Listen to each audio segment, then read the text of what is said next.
Hello, this is a demonstration of an engine I just built. It runs on air pressure, either steam or propane or carbon dioxide, whichever is available. So, the main component is a block of aluminum. I drilled a hole into it, and you drop a pin in, and you apply gas pressure.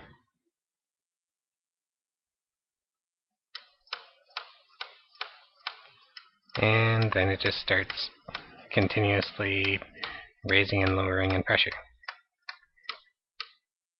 On the side is a hole that releases pressure.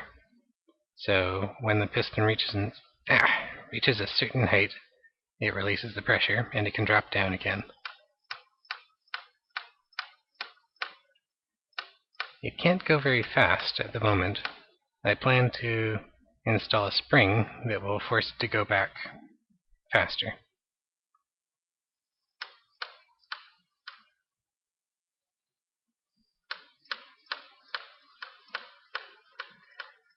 I can't imagine it generating more than 100 milliwatts per hour, but it's a fun experiment.